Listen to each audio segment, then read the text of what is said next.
기도하겠습니다. 주님, 우리는 영적 깨달음과 변화에 대해 배우고자 하며 당신의 말씀으로 우리 삶을 변화시켜 주시기를 소망합니다. 주님, 오늘 우리 중에서 더 깊이 빛나는 믿음의 불씨를 일으켜 주시고 당신의 지혜와 지도로 인도해 주시기를 간구합니다. 주님, 영적으로 깨달음을 얻기 위해 머물 수 있는 거룩한 공간을 만들어 주시기를 간구합니다. 우리의 마음과 마음을 정화하시고 어둠과 의심을 떨쳐내어 주시고 오직 당신의 빛과 진리로 가득 차게 하여 주옵소서. 주님, 우리가 이 세상에서 더 큰 영향을 미치고 주님을 더욱 영화롭게 나타낼 수 있도록 해주시기를 간구합니다. 감사합니다. 예수님 이름으로 기도하였습니다. 아멘.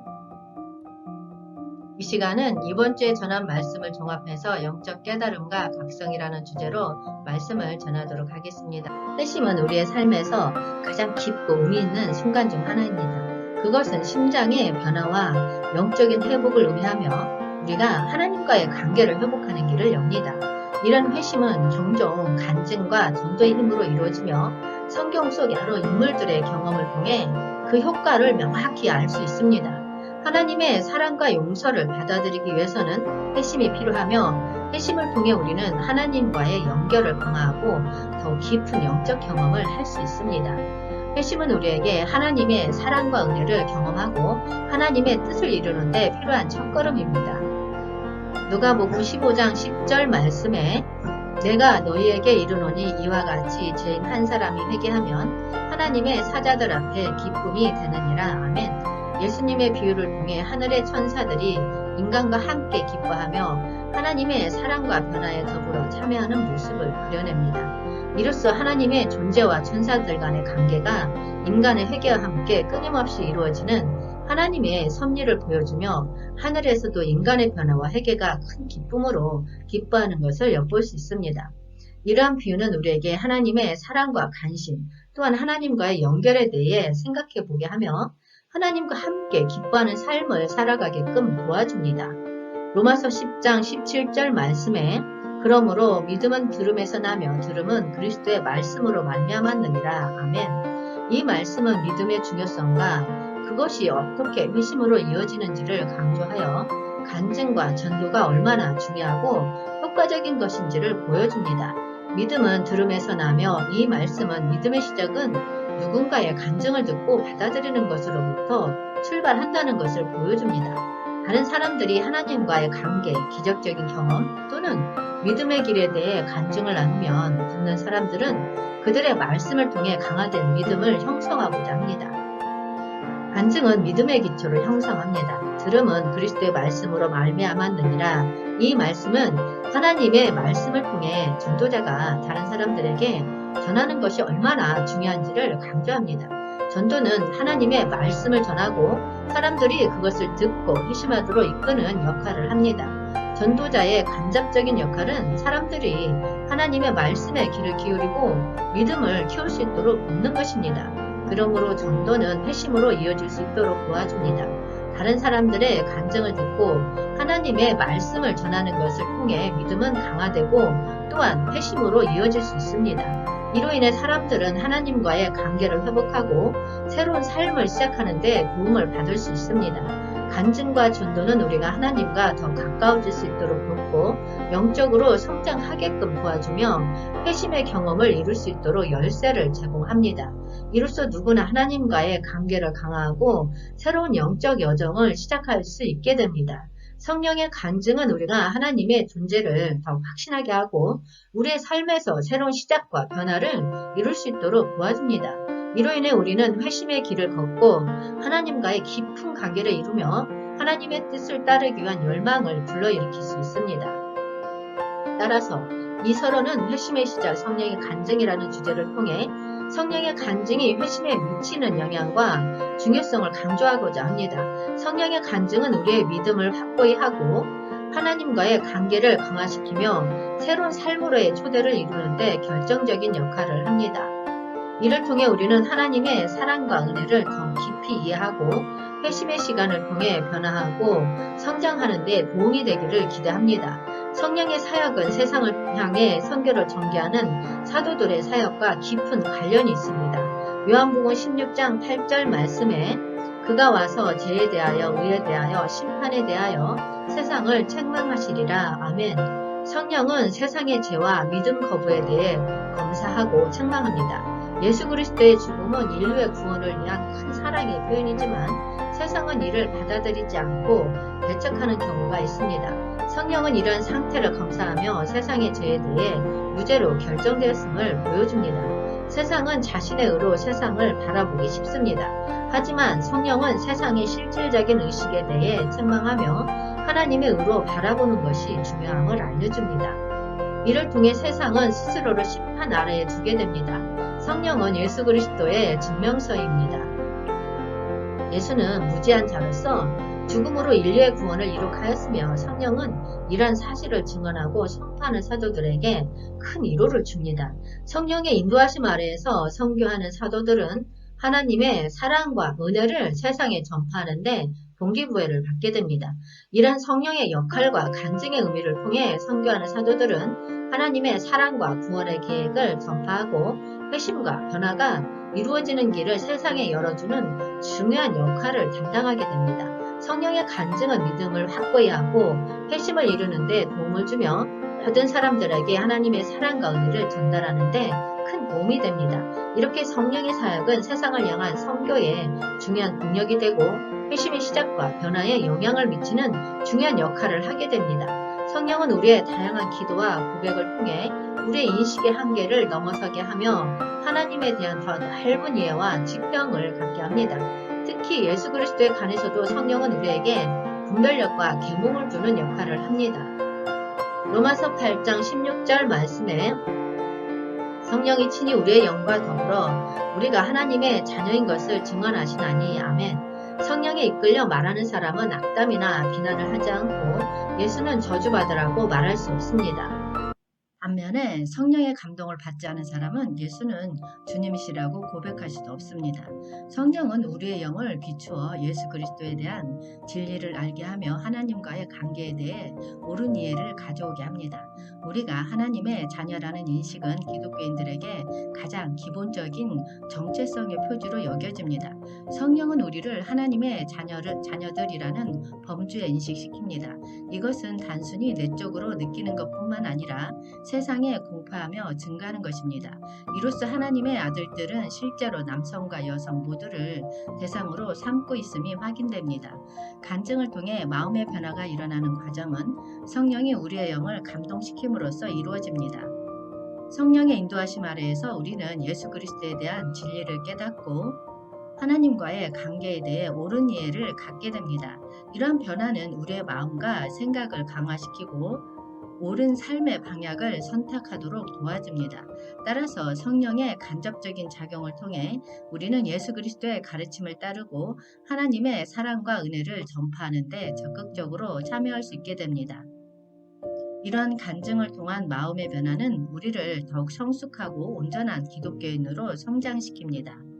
인간은 죄를 범하게 되면서 하나님과의 영적 교통과 결합이 깨지게 됩니다. 성경은 인간의 죄를 강조하며 그 결과로 인한 영적 고독과 이탈을 묘사하고 있습니다. 예수 그리스도의 가르침과 성경은 우리가 죄의 치면에 빠지게 될 가능성을 상기시키고 하나님과의 인연이 회복되기 위해 회심의 필요성을 알려줍니다. 우리는 하나님과의 의와 구원의 대상이며 그러므로 죄악과 범죄의 범위도 모든 사람을 포괄한다는 것을 이해해야 합니다.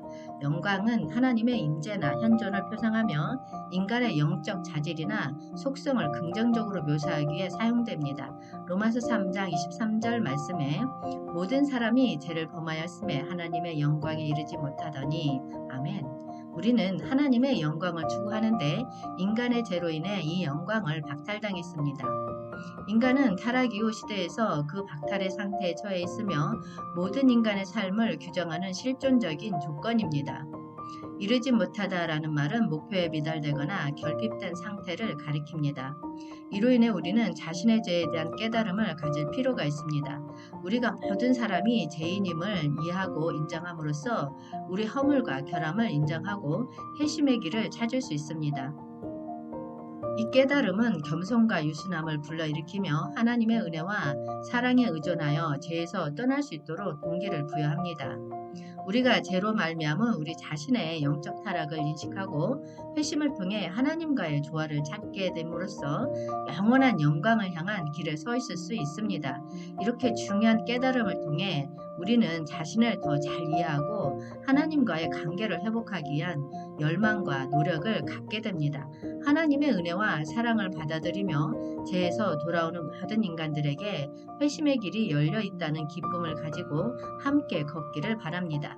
이러한 깨달음을 통해 우리는 하나님과의 더 깊은 교통과 영광을 찾게 되며 자신과 다른 모든 이들에게도 빛과 소금이 되어가기를 소망합니다. 사람들의 총명과 이상은 하나님과의 관계에 중요한 역할을 합니다. 하지만 무지함과 완고한 마음으로 인해 하나님의 방향에서 멀어지게 되며 이것은 죄의 결과로 이어질 수 있습니다. 회심 없이 머무르는 경우에는 하나님의 도를 따르는 것이 어렵고 윤리적인 미로에 빠지기 쉽습니다. 에베소서 4장 18절 말씀에 그들의 총명이 어두워지고 그들 가운데 있는 무지함과 그들의 마음이 굳어짐으로 말미암아 하나님의 생명에서 떠나 있도다. 아멘. 이 말씀은 이방인의 생활 양식이 하나님의 생명과 멀어진 것을 보여줍니다. 이내 회심이 없다면 죄의 현상에 빠지게 될 것입니다. 총명은 사고력이나 지각을 의미하며 무지는 이성의 어두워짐을 의미합니다.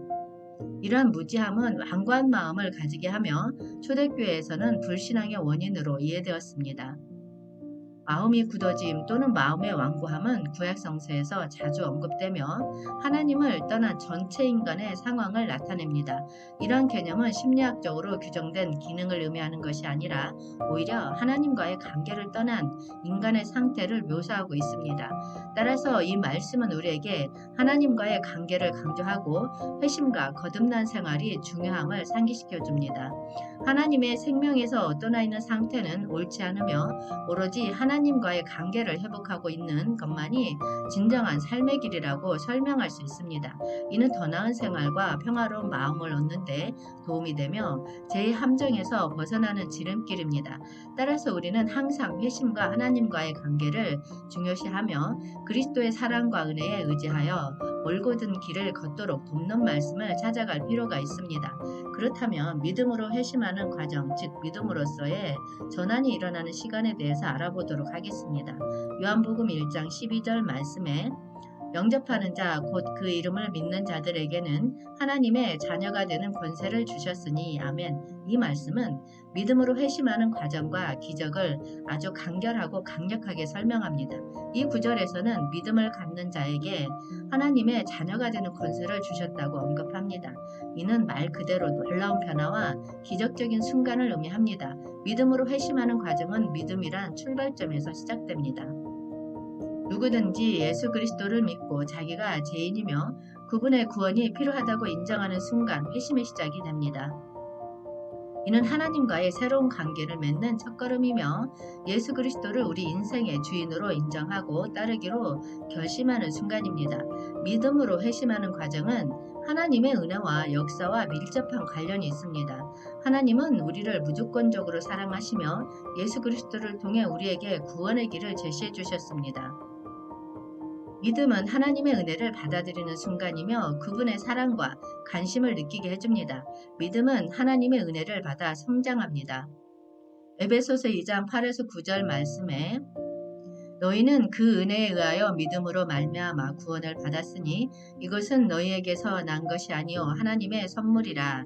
행에서 난 것이 아니니 이는 누구든지 자랑하지 못하게 함이라. 아멘. 이 말씀은 우리의 구원은 행위나 노력에 의한 것이 아니라 오직 하나님의 선물이고 은혜에 의한 것임을 강조합니다. 우리가 믿음으로써 구원을 받을 수 있었던 것은 오직 하나님의 자비와 사랑 덕분입니다. 우리의 죄를 사하시고 우리를 새로운 생명으로 창조해 주신 것은 하나님의 은혜로 인한 큰 기적입니다. 구원의 선물을 받는 것은 믿음으로 이루어진 과정입니다. 누구든지 예수 그리스도를 믿고 신뢰함으로써 하나님의 은혜를 받을 수 있습니다. 이것은 우리가 자기만의 노력으로 얻을 수 있는 하나님과의 깊은 관계를 형성하게 하는 기적적인 믿음의 역할을 나타냅니다. 이 말씀은 누구도 자기 행위나 자랑으로 구원을 얻을 수 없음을 강조합니다. 우리는 하나님 앞에서 자신의 자랑을 내세울 수 없습니다. 우리가 하나님의 전적인 구원 행위를 받아들이고 믿음으로 성장하면 자신의 노력이나 자기 공론으로 삶을 변화시킬 수 있는 것이 아니라 하나님의 성령을 통해 영적으로 성장하게 됩니다. 하나님의 은혜와 사랑의 믿음으로 성장함으로써 우리는 더욱 강화되는 믿음을 얻게 됩니다.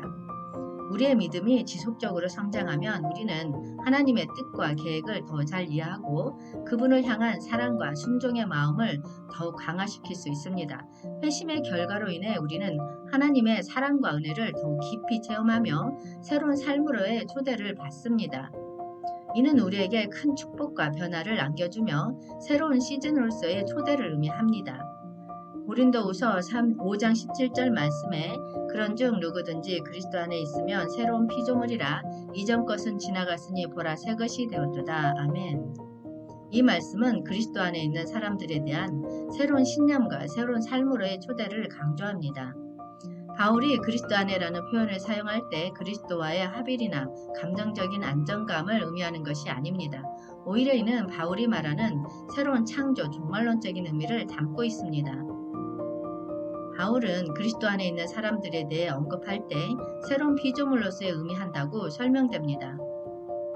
여기서 새로운 피조물은 옛 피조물과 대조되며 하나님의 구원 역사를 통해 새롭게 탄생한 존재를 가리킵니다. 우리는 그리스도 안에 있음으로써 옛 자아를 버리고 새로운 삶으로 초대받게 됩니다. 이 새로운 삶으로의 초대는 우주론적인 세계 파국이나 재앙과는 관계가 없습니다. 오히려 이는 그리스도의 오심과 죽음, 부활을 통해 이루어진 새로운 창조를 의미합니다. 바울은 예전에 유대적인 기준을 버리고 그리스도의 구원 역사를 깨닫게 되었습니다. 그는 하나님이 세상을 재앙으로 새롭게 하는 방법보다는 그의 아들을 통해 새로운 창조를 이루시는 것임을 선포합니다. 이러한 복음을 받아들인 사람은 그리스도 안에 세례를 받아 자신의 예전 삶을 버리고 새로운 생명으로 태어나게 됩니다. 이는 예전에 자기를 지배했던 것을 그리스도가 통치하게 되는 새로운 피조물이 되는 것입니다. 이렇게 죄의 용서와 새로운 삶으로의 초대는 하나님의 구원 역사를 통해 이루어지며 그리스도 안에서 새롭게 태어나는 큰 기적임을 설득력 있고 호소력 있게 요약할 수 있습니다. 이것은 우리의 인생에 큰 영향을 미치며 우리가 그리스도 안에서 새로운 삶을 살아갈 수 있도록 초대받는 의미 있는 현실입니다. 로마서 6장 23절 말씀에 죄의 삭은 사망이요 하나님의 은사는 그리스도 예수 우리 주 안에 있는 영생이니라. 아멘. 이 말씀은 회심을 통해 우리에게 주어지는 영적 축복과 변화를 강조하며 우리가 그리스도 안에서 새로운 삶을 살아갈 수 있음을 믿음으로써 초대하고 있습니다. 하나님의 은혜를 받아 영생을 얻으며 율법에서 벗어나 새롭게 변화된 삶으로 하나님을 섬길 수 있게 됩니다. 율법 아래에 있는 사람들은 죄와 사망에 매여 있습니다. 죄는 마치 군병들에게 급료를 주는 고용인처럼 동작하며 율법의 규정에 따라 대가를 치러야 합니다. 따라서 모든 사람은 죄를 범행함으로써 사망을 향해 가고 있습니다. 그러나 그리스도 안에 있는 사람들은 새로운 피조물로 변화합니다.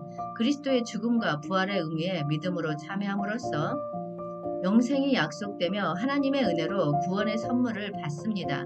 이는 조건 없는 공짜 선물로서 우리의 선택에 달려 있습니다. 그리스도 안에서 우리는 율법에 대한 죽음을 당하고 영적으로 새로운 삶으로 섬기게 됩니다. 육신에서의 죄와 정욕은 우리가 새로운 삶에서 벗어난 것이며 이제는 영적으로 하나님을 위한 열매를 맺히게 됩니다. 간증과 전도를 통해 이루어지는 회심의 시간은 믿음의 초석을 닫고 하나님의 은혜를 받아들이는 순간입니다. 우리는 그리스도 예수 안에서 변화되고 새로운 삶을 시작할 수 있습니다. 회심은 우리에게 하나님의 사랑과 축복을 안겨주며 우리의 영적인 여정을 더욱 깊이 있는 것으로 만들어줍니다. 그러므로 우리는 간증과 전도를 통해 세상에 하나님의 사랑을 전파하고 사람들의 마음을 열어 회심의 기회를 제공해야 합니다. 이는 삶을 변화시키고 영원한 희망과 기쁨을 안겨줄 수 있는 가장 중요하고 의미 있는 일입니다. 우리는 모두 삶의 여러 상황에서 변화를 경험하며 때로는 그 변화에 적응하기 어려움을 느낄 수도 있습니다. 또한 우리의 의식이 우리의 선택과 행동 그리고 태도를 크게 결정합니다. 어떻게 하면 이러한 변화와 의식의 중요성을 깊이 이해하고 삶에 적용할 수 있을까요? 성경은 우리에게 존재의 변화와 새로운 의식에 대한 지혜를 제공합니다. 구약과 신약의 성경 구절들은 우리에게 하나님의 뜻과 더불어 살아가는 방법을 가르쳐 줍니다.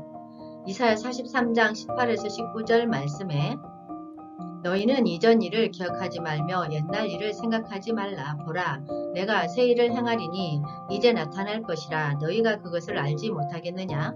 반드시 내가 광야의 길을 사막에 강을 내리니. 아멘. 이 말씀은 과거를 떠나고 새로운 일에 집중하라는 메시지를 전달합니다. 이전 일을 기억하고 과거에 집착하며 살면서 새로운 일에 둔감해질 수 있습니다. 하지만 하나님은 계속해서 새로운 행위를 행하십니다. 그리고 우리가 그 새로운 일을 알지 못하더라도 하나님의 계획과 행위가 항상 진행 중이라는 것을 알 수 있습니다. 과거를 잊고 새로운 행위를 바라라 라고 합니다. 하나님의 구원 계획과 과거의 일이라는 것을 강조합니다. 우리는 과거에 이룩한 일들에 머물면서 새로운 일에 대한 기대를 이룰 수 있습니다. 하지만 하나님은 지나간 일들을 뛰어넘고 새로운 일을 행하십니다. 따라서 우리는 지나간 일들을 잊고 새로운 행위를 바라봐야 합니다. 이사야는 하나님의 새로운 행위와 이전 행위들이 서로 연관되어 있다고 말합니다. 새로운 일은 이전의 크고 이다한 일들과 상응하며 이전 출애굽과도 관련이 있습니다. 하나님의 새로운 일은 옛날의 일들과 일관성을 가지고 있으며 하나님의 신실함과 능력을 보여줍니다. 하나님은 스스로 새로운 일을 행하시리라고 약속합니다. 하지만 이것은 믿음과 기대 없이는 이루어질 수 없습니다. 하나님의 새로운 행위에 대한 믿음과 기대를 가지면서 그의 인도하심을 경험하고 이해할 수 있습니다. 이미 새로운 일이 돕고 있으며 그것을 알게 되고 깨닫게 될 것입니다. 인간은 태어나서 죽을 때까지 지속적인 변화와 성장을 경험합니다. 삶의 모든 측면에서 변화는 불가피한 현실이며 우리는 그것을 받아들이고 대응해야 합니다. 존재의 변화는 개인적인 경험부터 사회적인 변화까지 다양한 영역에서 발생합니다. 이런 변화는 때로는 기쁨과 기대를 가져오기도 하지만 때로는 불안과 두려움을 초래하기도 합니다. 시편 39장 4에서 5절 말씀에 여호와여 나의 종말과 연한이 언제까지인지 알게 하사 내가 나의 연약함을 알게 하소서. 주께서 나의 날을 한 뼘 길이만큼 되게 하심에 나의 일생이 주 앞에는 없는 것 같사오니 사람은 그가 든든히 서 있는 때에도 진실로 모두가 허사뿐이니이다. 아멘. 시편의 저자는 인간 존재의 한계와 근본적인 필요성에 대해 깊이 고찰합니다. 이 절들은 우리에게 삶의 한계와 의미를 생각하게 하며 하나님과 인간의 관계에 대한 깊은 질문을 던집니다. 우리에게 인간 존재의 한계를 깨닫고 삶의 짧음과 무력함을 인지하라는 교훈을 전달합니다. 이러한 깨달음 속에서 우리는 하나님과의 교류를 통해 의미와 목적을 찾고 하나님의 돌보심과 영원한 사랑을 통해 안정과 평안을 얻을 수 있다는 필요성을 깨닫습니다. 인간은 존재의 한계를 극복할 수 없지만 하나님과의 관계를 통해 삶의 깊은 의미와 풍요로움을 찾아갈 수 있다는 점에서 근본적인 필요성을 발견할 수 있습니다. 인생은 끊임없는 변화와 도전으로 가득한 여정입니다. 우리는 태어나면서부터 성장하고 변화하며 삶의 각 순간마다 새로운 경험과 기회를 마주하게 됩니다.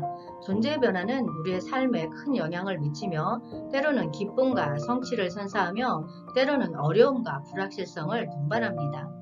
이런 변화들은 우리가 마주하는 상황, 관계, 직업, 건강, 사회적 환경 등 다양한 측면에 영향을 미치며 우리의 성장과 발전에 영향을 끼치는 중요한 요소입니다. 이사야 40장 31절 말씀에 오직 여호와를 앙망하는 자는 새 힘을 얻으리니 독수리가 날개침에 올라감 같을 것이요 다른 박질하여도 곤비하지 아니하겠고 걸어가도 피곤하지 아니하리로다. 아멘. 이 말씀은 오직 여호와를 앙망하는 자들에게 새 힘을 주시겠다는 약속을 전합니다. 삶은 끊임없는 변화와 도전으로 가득한데 그런 상황에서도 여호와를 의지하고 그를 앙망하는 자들은 희망과 기대를 갖고 있습니다. 하나님의 도움과 인도로 인해 그들은 새로운 힘과 에너지를 얻게 됩니다. 구약 성경에 등장하는 독수리는 날개짓을 하면서 높은 곳으로 올라가는 동물로서 저항과 도전의 직면에도 높은 목표를 향해 용감하게 나아가는 상징입니다. 마찬가지로 여호와를 앙망하는 사람들은 삶의 변화와 어려움에 마주치더라도 다름박질하여도 곤비하지 않으며 걸어가도 피곤하지 않습니다.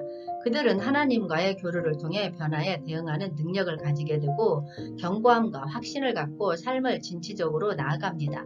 존재의 변화는 어려움과 힘든 시기를 포함하지만 하나님을 앙망하는 자들은 변화를 기회로 삼아 성장하고 발전하는 데 노력합니다. 그들은 하나님의 도움과 축복을 받으면서 변화를 이겨내며 더욱 강하고 더욱 성취적인 인생을 살아가게 됩니다. 하나님을 앙망하는 자들은 하나님과의 관계를 통해 변화와 도전에 대한 용기와 힘을 얻습니다. 그들은 삶의 변화 속에서도 하나님의 인도하심과 돌보심을 경험하며 그리하여 변화를 승화하고 새로운 가능성을 탐험합니다. 하나님을 앙망하는 사람들은 변화와 도전의 희망과 기대를 갖고 대응하며 그들의 믿음과 용기를 통해 성장하고 승리하는 모습을 보여줍니다. 변화는 삶의 일부분이지만 하나님과의 관계를 통해 우리는 변화를 인생의 보호막으로 만들고 더욱 의미있고 풍요로운 인생을 살아갈 수 있습니다. 인생에 찾아오는 변화는 다양한 형태를 띠고 있습니다. 우리의 외부 환경과 내부적인 상태가 변하면서 우리는 새로운 상황에 대처하고 적응해야 합니다. 이런 변화의 영향은 우리의 삶에 주는 영향과 관련해 무한한 가능성을 갖고 있습니다. 일상적인 변화들은 각자의 개인적인 성장을 촉진시키고 자아를 발전시키는 데 도움을 주며 종종 우리가 놓치기 쉬운 기회들을 제공하기도 합니다. 때로는 존재의 큰 변화들은 우리를 깊이 흔들며 삶의 방향을 완전히 바꿀 수도 있습니다. 이런 큰 변화들은 처음에는 두려움과 불안감을 안겨주지만 결국은 우리에게 더 나은 방향으로 나아갈 기회를 제공합니다. 변화는 우리가 인생의 본질을 이해하고 더 나은 사람으로 성장하는 데 필수적인 과정입니다. 이사야 40장 31절 말씀에 오직 여호와를 앙망하는 자는 새 힘을 얻으리니 독수리가 날개치며 올라감 같을 것이요 다름박질하여도 곤비하지 아니하겠고 걸어가도 피곤하지 아니하리로다. 아멘. 여호와를 앙망하는 자는 새 힘을 얻으리니는 삶 속에서 변화가 발생할 때 우리는 종종 무력하고 힘없는 느낌을 가지기도 합니다. 그러나 여호와를 믿고 의지하는 사람들은 하나님의 능력과 힘을 경험하며 더 큰 에너지와 용기를 얻을 수 있습니다. 이 힘은 우리가 어려움을 극복하고 새로운 도전에 맞서기 위해 필요한 원동력이 됩니다. 독수리가 날개치며 올라감 같을 것이오는 독수리가 날개를 치며 하늘로 올라간다는 비유는 우리가 하나님과 연결되어 있을 때 높은 수준의 자유와 극복력을 얻을 수 있다는 것을 상징합니다. 우리가 삶의 어려움과 고난을 마주할 때 하나님의 도움과 지지로 인해 우리는 높은 곳으로 올라갈 수 있으며 깊이 깃들어진 존재적인 변화를 경험할 수 있습니다. 다름박질하여도 곤비하지 아니하겠고 이 말씀은 여호와를 앙망하는 사람들은 삶의 여러 상황에서 끊임없이 달려야 할 때에도 곤비하지 않습니다. 변화의 시기에는 새로운 도전과 목표를 달성하기 위해 노력하고 땀을 흘리는 일이 많습니다. 그러나 하나님을 믿고 의지하는 사람들은 그 노력에 피곤함과 좌절감을 느끼지 않으며 하나님의 힘과 지지로 인해 지치지 않고 극복해 나갈 수 있습니다. 걸어가도 피곤하지 아니하리로다. 이 말씀은 삶의 변화와 여정에서는 걸음마다 노력과 힘이 필요합니다. 하지만 여호와를 앙망하는 자들은 주님과의 교통을 통해 지치지 않으며 그들의 삶은 의지와 믿음에 의해 지탱됩니다. 따라서 어떤 상황에서도 피곤함에 굴하지 않고 끊임없이 나아갈 수 있습니다. 따라서 우리는 하나님과의 교통을 강화하고 믿음을 통해 삶의 변화를 이해하고 희망으로 만들어 나갈 수 있습니다. 성경은 우리에게 존재의 변화와 새로운 의식의 중요성을 상기시키고 삶의 여정에서 변화를 받아들이는 데에 용기와 지혜를 주는 귀중한 가르침을 제공합니다. 이러한 성경의 증언들은 우리가 삶의 변화와 도전을 마주할 때 우리를 격려하고 지지하는 데 큰 힘을 발휘합니다. 따라서 우리는 성경의 가르침을 간직하며 존재의 변화와 새로운 의식을 받아들이는 데에 열린 마음과 믿음을 가져야 합니다. 시편 51장 10절 말씀에 하나님이여 내 속에 정한 마음을 창조하시고 내 안에 정직한 영을 새롭게 하소서. 아멘. 다윗 왕은 내 속에 정한 마음을 창조하시고 내 안에 정직한 영을 새롭게 하소서라고 기도합니다. 이 기도는 그가 죄에 대한 변화와 회개를 원하는 것을 보여줍니다. 그는 하나님께 자신의 속마음과 영을 변화시켜 주기를 간접적으로 구하고 있습니다. 이 말씀은 인간은 자기 노력만으로는 선한 것을 이루기 어렵다는 깨달음을 언급합니다. 죄를 극복하고 새로운 마음을 창조하기 위해서는 인간 자신의 노력으로만 부족하며 하나님께서 확고한 영을 주어야만 가능하다는 내용을 담고 있습니다. 이것은 인간의 본성에 대한 깊은 깨달음과 믿음으로부터 나온 것으로 설명하고 있으며 도덕적 삶의 이루어짐은 결국 인간의 성취가 아니라 하나님의 은혜와 도움이라고 주장합니다. 죄에 대한 용서와 참회를 통해 우리는 삶에 대한 새로운 태도를 갖게 되며 이를 통해 더 깊은 의미와 목적을 발견하게 됩니다. 이것은 인간의 노력으로는 이룰 수 없는 것이며 오직 하나님의 도움과 은혜를 통해 이루어질 수 있다고 강조합니다. 이런 내용은 우리가 존재의 변화와 새로운 의식을 받아들이는 데에 열린 마음과 믿음을 가져야 함을 보여주며 삶을 새롭게 하기 위한 핵심적인 요소로서 하나님의 은혜와 도움에 의존해야 함을 암시하고 있습니다. 잠언 3장 5에서 6절 말씀에 너는 마음을 다하여 여호와를 신뢰하고 내 명철을 의지하지 말라. 너는 범사에 그를 인정하라. 그리하면 내 길을 지도하시리라. 아멘. 이 말씀은 솔로몬 왕이 자신의 제자들에게 하나님에 대한 헌신과 지혜의 중요성을 가르치고 있는 내용을 담고 있습니다. 스승은 제자들에게 하나님께 대한 헌신과 의지의 중요성을 강조합니다. 그들은 스승의 가르침을 따라 스스로를 하나님에게 헌신하고 그의 뜻을 따르기로 작정했습니다.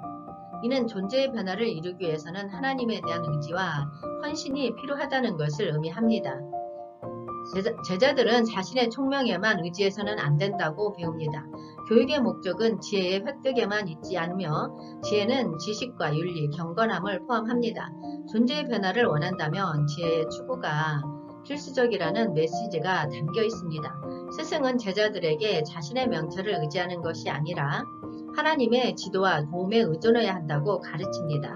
이는 우리가 모든 것을 예측하고 준비할 수 있다는 착각을 깨뜨려주고 하나님의 지혜와 인도를 믿어야 함을 강조합니다. 스승은 제자들에게 하나님과 친밀한 만남을 가지라고 권합니다. 하나님의 존재와 약속, 계명을 믿고 살아갈 때 하나님은 우리의 길을 지도해 주실 것이며 의와 생명을 얻는 길로 인도해 줄 것입니다. 이는 존재의 변화와 새로운 의식을 갖기 위해 하나님과의 교통과 헌신이 중요하다는 것을 보여줍니다. 따라서 우리는 자신의 명철보다 하나님의 인도와 지도를 믿어야 하며 하나님과의 친밀한 만남을 통해 새로운 삶의 길을 찾을 수 있습니다. 우리 삶은 끊임없는 변화와 도전을 맞이하고 있습니다. 세상은 빠르게 변하고 우리 주변에서도 다양한 상황과 문제들이 일어납니다. 이런 변화와 도전에 대응하기 위해서는 우리 자신의 의식과 태도를 변화시켜야 합니다. 빌립보서 3장 13에서 14절 말씀에 형제들아 나는 아직 내가 잡은 줄로 여기지 아니하고 오직 한 일 즉 뒤에 있는 것은 잊어버리고 앞에 있는 것을 잡으려고 표대를 향하여 그리스도 예수 안에서 하나님이 위에서 부르신 부름의 상을 위하여 달려가노라. 아멘. 바울은 스스로를 자랑하지 않으며 스스로의 노력과 업적에 만족하지 않았습니다. 바울은 하나님의 부름을 향해 달려갔습니다. 그는 현재의 성취에만 만족하지 않고 하나님의 부름과 목표를 향해 끊임없이 노력했습니다. 이는 우리가 하나님의 뜻을 따르며 이웃을 섬기는데 초점을 맞추어야 한다는 것을 나타냅니다. 마지막에 하나님께서 그의 부름에 대한 상을 주시리라고 믿었습니다. 이는 우리가 변화와 새로운 의식을 추구하는 데 있어서 하나님의 뜻과 계획을 믿어야 하며 종말적인 목표를 향해 노력하는 데 의미가 있다는 것을 나타냅니다. 따라서 우리는 바울의 예와 같이 스스로를 자랑하지 않고 과거의 안주에 빠지지 않으며 하나님의 부름과 목표를 향해 달려가는 자세를 갖는 것이 중요합니다. 존재의 변화와 새로운 의식은 우리에게 희망과 변화를 가져다주는 주제입니다. 우리는 변화에 적응하고 새로운 의식을 갖는 것을 통해 성장하고 발전할 수 있으며 더 나은 미래를 향해 나아가는 데 도움을 받을 수 있습니다. 로마서 15장 13절 말씀에 소망의 하나님이 모든 기쁨과 평강을 믿음 안에서 너희에게 충만하게 하사 성령의 능력으로 소망이 넘치게 하시기를 원하노라. 아멘. 바울은 하나님이 소망의 주제자라고 언급하여 우리의 희망과 미래는 그분에게 의지하며 이루어진다는 것을 강조합니다. 이것은 우리의 인생의 변화를 가져올 힘과 의지를 부여해 줍니다. 우리의 소망과 희망은 믿음의 안에서 충만해집니다. 믿음은 우리가 미래에 대해 갖는 희망과 변화를 지지하고 지속적으로 성장할 수 있는 힘을 주는 원천입니다. 바울은 또한 성령의 능력을 강조하여 우리가 존재의 변화와 새로운 의식을 위해 필요한 에너지와 지도를 받을 수 있음을 보여줍니다. 성령은 우리의 변화와 성장을 도와주는 데 큰 역할을 합니다. 소망과 믿음의 안에서 우리는 기쁨과 평강을 누릴 수 있습니다. 이는 우리가 변화와 새로운 의식으로 삶을 살아가는 데 있어서 높은 에너지와 긍정적인 태도를 가져옵니다. 이런 소망과 변화는 우리의 교리적 설명뿐만 아니라 윤리적인 삶의 지침과도 연결됩니다. 우리는 이러한 희망과 변화를 바탕으로 새로운 방향으로 나아가며 다른 이웃들을 섬기는 데에도 기여할 수 있습니다. 결론적으로 바울은 소망과 믿음의 중요성을 강조하고 성령의 능력으로 이루어지는 변화와 새로운 의식이 우리에게 가져다주는 희망과 변화를 높이 평가하고 있습니다. 이는 우리의 인생에 긍정적인 영향을 주며 더 나은 미래를 향해 나아가는 데에 도움이 될 것입니다. 존재의 변화와 새로운 의식은 우리의 성장과 발전의 열쇠입니다. 우리가 변화에 적응하고 새로운 상황에서 새로운 기회를 발견하며 성장할 때 우리는 더욱 강한 인간으로 성장할 수 있습니다. 우리의 성령이 새롭게 되는 것은 우리가 하나님과의 관계에서 새로운 시작함을 의미합니다. 에베소서 4장 23에서 24절 말씀에 오직 너희의 심령이 새롭게 되어 하나님을 따라 의와 진리의 거룩함으로 지으심을 받은 새 사람을 입으라. 아멘. 우리는 새로운 의식으로 하나님의 의와 진리의 거룩함으로 지어져야 합니다. 이는 거짓과 부정한 것을 버리고 성도로서의 순수하고 거룩한 생활을 살아가야 함을 의미합니다. 이렇게 하면 우리는 하나님과 더 가까워지고 삶에 더 큰 의미와 목적을 부여할 수 있습니다. 우리는 존재의 변화와 새로운 의식을 통해 새로운 사람으로 입혀져야 합니다. 이는 예전의 자신을 버리고 하나님의 말씀대로 변화하여 더 나은 인간으로 거듭남을 의미합니다. 이것은 자신을 극복하고 성장하는 데에 큰 힘이 될 것입니다. 우리가 예전의 태도와 행동에 머무르고 있다면 우리는 더 나은 인생을 살기 어려울 것입니다. 변화와 새로운 의식이 없다면 우리는 계속해서 같은 문제와 어려움에 직면하게 될 것입니다.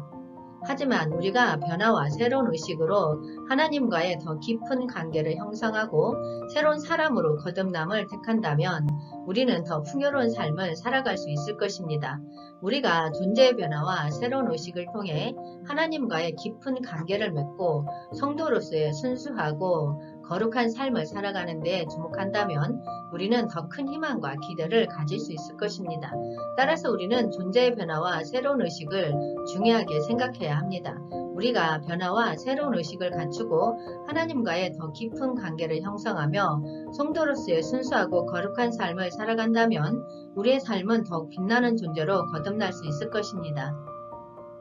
따라서 우리는 변화와 새로운 의식의 기회를 놓치지 않고 삶의 여러 영역에서 지속적인 성장과 발전을 추구해야 합니다. 우리는 모두 삶의 여러 상황에서 변화를 경험하며 때로는 그 변화에 적응하기 어려움을 느낄 수도 있습니다. 또한 우리의 의식이 우리의 선택과 행동 그리고 태도를 크게 결정합니다. 어떻게 하면 이러한 변화와 의식의 중요성을 깊이 이해하고 삶에 적용할 수 있을까요? 성경은 우리에게 존재의 변화와 새로운 의식에 대한 지혜를 제공합니다. 구약과 신약의 성경 구절들은 우리에게 하나님의 뜻과 더불어 살아가는 방법을 가르쳐 줍니다. 이사야 43장 18에서 19절 말씀에 너희는 이전 일을 기억하지 말며 옛날 일을 생각하지 말라. 보라, 내가 새 일을 행하리니 이제 나타날 것이라. 너희가 그것을 알지 못하겠느냐? 반드시 내가 광야의 길을 사막에 강을 내리니. 아멘. 이 말씀은 과거를 떠나고 새로운 일에 집중하라는 메시지를 전달합니다. 이전 일을 기억하고 과거에 집착하며 살면서 새로운 일에 둔감해질 수 있습니다. 하지만 하나님은 계속해서 새로운 행위를 행하십니다. 그리고 우리가 그 새로운 일을 알지 못하더라도 하나님의 계획과 행위가 항상 진행 중이라는 것을 알 수 있습니다. 과거를 잊고 새로운 행위를 바라라 라고 합니다. 하나님의 구원 계획과 과거의 일하는 것을 강조합니다. 우리는 과거에 이룩한 일들에 머물면서 새로운 일에 대한 기대를 이룰 수 있습니다. 하지만 하나님은 지나간 일들을 뛰어넘고 새로운 일을 행하십니다. 따라서 우리는 지나간 일들을 잊고 새로운 행위를 바라봐야 합니다. 이사야는 하나님의 새로운 행위와 이전 행위들이 서로 연관되어 있다고 말합니다. 새로운 일은 이전의 크고 위대한 일들과 상응하며 이전 출애굽과도 관련이 있습니다. 하나님의 새로운 일은 옛날의 일들과 일관성을 가지고 있으며 하나님의 신실함과 능력을 보여줍니다. 하나님은 스스로 새로운 일을 행하시리라고 약속합니다. 하지만 이것은 믿음과 기대 없이는 이루어질 수 없습니다. 하나님의 새로운 행위에 대한 믿음과 기대를 가지면서 그의 인도하심을 경험하고 이해할 수 있습니다. 이미 새로운 일이 돋고 있으며 그것을 알게 되고 깨닫게 될 것입니다. 인간은 태어나서 죽을 때까지 지속적인 변화와 성장을 경험합니다. 삶의 모든 측면에서 변화는 불가피한 현실이며 우리는 그것을 받아들이고 대응해야 합니다. 존재의 변화는 개인적인 경험부터 사회적인 변화까지 다양한 영역에서 발생합니다. 이런 변화는 때로는 기쁨과 기대를 가져오기도 하지만 때로는 불안과 두려움을 초래하기도 합니다. 시편 39장 4에서 5절 말씀에 여호와여 나의 종말과 연한이 언제까지인지 알게 하사 내가 나의 연약함을 알게 하소서. 주께서 나의 날을 한 뼘 길이만큼 되게 하심에 나의 일생이 주 앞에는 없는 것 같사오니 사람은 그가 든든히 서 있는 때에도 진실로 모두가 허사뿐이니이다. 아멘. 시편의 저자는 인간 존재의 한계와 근본적인 필요성에 대해 깊이 고찰합니다. 이 절들은 우리에게 삶의 한계와 의미를 생각하게 하며 하나님과 인간의 관계에 대한 깊은 질문을 던집니다. 우리에게 인간 존재의 한계를 깨닫고 삶의 짧음과 무력함을 인지하라는 교훈을 전달합니다. 이러한 깨달음 속에서 우리는 하나님과의 교류를 통해 의미와 목적을 찾고 하나님의 돌보심과 영원한 사랑을 통해 안정과 평안을 얻을 수 있다는 필요성을 깨닫습니다. 인간은 존재의 한계를 극복할 수 없지만 하나님과의 관계를 통해 삶의 깊은 의미와 풍요로움을 찾아갈 수 있다는 점에서 근본적인 필요성을 발견할 수 있습니다. 인생은 끊임없는 변화와 도전으로 가득한 여정입니다. 우리는 태어나면서부터 성장하고 변화하며 삶의 각 순간마다 새로운 경험과 기회를 마주하게 됩니다. 존재의 변화는 우리의 삶에 큰 영향을 미치며 때로는 기쁨과 성취를 선사하며 때로는 어려움과 불확실성을 동반합니다. 이런 변화들은 우리가 마주하는 상황, 관계, 직업, 건강, 사회적 환경 등 다양한 측면에 영향을 미치며 우리의 성장과 발전에 영향을 끼치는 중요한 요소입니다. 이사야 40장 31절 말씀에 오직 여호와를 앙망하는 자는 새 힘을 얻으리니 독수리가 날개침에 올라감 같을 것이요 다른 박질하여도 곤비하지 아니하겠고 걸어가도 피곤하지 아니하리로다. 아멘. 이 말씀은 오직 여호와를 앙망하는 자들에게 새 힘을 주시겠다는 약속을 전합니다. 삶은 끊임없는 변화와 도전으로 가득한데 그런 상황에서도 여호와를 의지하고 그를 앙망하는 자들은 희망과 기대를 갖고 있습니다. 하나님의 도움과 인도로 인해 그들은 새로운 힘과 에너지를 얻게 됩니다. 구약 성경에 등장하는 독수리는 날개짓을 하면서 높은 곳으로 올라가는 동물로서 저항과 도전의 직면에도 높은 목표를 향해 용감하게 나아가는 상징입니다. 마찬가지로 여호와를 앙망하는 사람들은 삶의 변화와 어려움에 마주치더라도 다른 박질하여도 곤비하지 않으며 걸어가도 피곤하지 않습니다. 그들은 하나님과의 교류를 통해 변화에 대응하는 능력을 가지게 되고 견고함과 확신을 갖고 삶을 진취적으로 나아갑니다. 존재의 변화는 어려움과 힘든 시기를 포함하지만 하나님을 앙망하는 자들은 변화를 기회로 삼아 성장하고 발전하는 데 노력합니다. 그들은 하나님의 도움과 축복을 받으면서 변화를 이겨내며 더욱 강하고 더욱 성취적인 인생을 살아가게 됩니다. 하나님을 낭망하는 자들은 하나님과의 관계를 통해 변화와 도전에 대한 용기와 힘을 얻습니다. 그들은 삶의 변화 속에서도 하나님의 인도하심과 돌보심을 경험하며 그리하여 변화를 승화하고 새로운 가능성을 탐험합니다. 하나님을 앙망하는 사람들은 변화와 도전의 희망과 기대를 갖고 대응하며 그들의 믿음과 용기를 통해 성장하고 승리하는 모습을 보여줍니다. 변화는 삶의 일부분이지만 하나님과의 관계를 통해 우리는 변화를 인생의 보호막으로 만들고 더욱 의미 있고 풍요로운 인생을 살아갈 수 있습니다. 인생에 찾아오는 변화는 다양한 형태를 띠고 있습니다. 우리의 외부 환경과 내부적인 상태가 변하면서 우리는 새로운 상황에 대처하고 적응해야 합니다. 이런 변화의 영향은 우리의 삶에 주는 영향과 관련해 무한한 가능성을 갖고 있습니다. 일상적인 변화들은 각자의 개인적인 성장을 촉진시키고 자아를 발전시키는 데 도움을 주며 종종 우리가 놓치기 쉬운 기회들을 제공하기도 합니다. 때로는 존재의 큰 변화들은 우리를 깊이 흔들며 삶의 방향을 완전히 바꿀 수도 있습니다. 이런 큰 변화들은 처음에는 두려움과 불안감을 안겨주지만 결국은 우리에게 더 나은 방향으로 나아갈 기회를 제공합니다. 변화는 우리가 인생의 본질을 이해하고 더 나은 사람으로 성장하는 데 필수적인 과정입니다. 이사야 40장 31절 말씀에 오직 여호와를 앙망하는 자는 새 힘을 얻으리니 독수리가 날개치며 올라감 같을 것이요 다른 박질하여도 곤비하지 아니하겠고 걸어가도 피곤하지 아니하리로다. 아멘. 여호와를 앙망하는 자는 새 힘을 얻으리니는 삶 속에서 변화가 발생할 때 우리는 종종 무력하고 힘없는 느낌을 가지기도 합니다. 그러나 여호와를 믿고 의지하는 사람들은 하나님의 능력과 힘을 경험하며 더 큰 에너지와 용기를 얻을 수 있습니다. 이 힘은 우리가 어려움을 극복하고 새로운 도전에 맞서기 위해 필요한 원동력이 됩니다. 독수리가 날개치며 올라감 같을 것이오는 독수리가 날개를 치며 하늘로 올라간다는 비유는 우리가 하나님과 연결되어 있을 때 높은 수준의 자유와 극복력을 얻을 수 있다는 것을 상징합니다.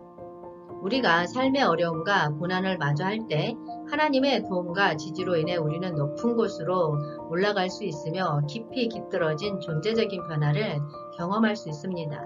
다른 박질하여도 곤비하지 아니하겠고 이 말씀은 여호와를 앙망하는 사람들은 삶의 여러 상황에서 끊임없이 달려야 할 때에도 곤비하지 않습니다. 변화의 시기에는 새로운 도전과 목표를 달성하기 위해 노력하고 땀을 흘리는 일이 많습니다. 그러나 하나님을 믿고 의지하는 사람들은 그 노력에 피곤함과 좌절감을 느끼지 않으며 하나님의 힘과 지지로 인해 지치지 않고 극복해 나갈 수 있습니다. 걸어가도 피곤하지 아니하리로다. 이 말씀은 삶의 변화와 여정에서는 걸음마다 노력과 힘이 필요합니다. 하지만 여호와를 앙망하는 자들은 주님과의 교통을 통해 지치지 않으며 그들의 삶은 의지와 믿음에 의해 지탱됩니다. 따라서 어떤 상황에서도 피곤함에 굴하지 않고 끊임없이 나아갈 수 있습니다. 따라서 우리는 하나님과의 교통을 강화하고 믿음을 통해 삶의 변화를 이해하고 희망으로 만들어 나갈 수 있습니다. 성경은 우리에게 존재의 변화와 새로운 의식의 중요성을 상기시키고 삶의 여정에서 변화를 받아들이는 데에 용기와 지혜를 주는 귀중한 가르침을 제공합니다. 이러한 성경의 증언들은 우리가 삶의 변화와 도전을 마주할 때 우리를 격려하고 지지하는 데 큰 힘을 발휘합니다. 따라서 우리는 성경의 가르침을 간직하며 존재의 변화와 새로운 의식을 받아들이는 데에 열린 마음과 믿음을 가져야 합니다. 시편 51장 10절 말씀에 하나님이여 내 속에 정한 마음을 창조하시고 내 안에 정직한 영을 새롭게 하소서. 아멘. 다윗 왕은 내 속에 정한 마음을 창조하시고 내 안에 정직한 영을 새롭게 하소서라고 기도합니다.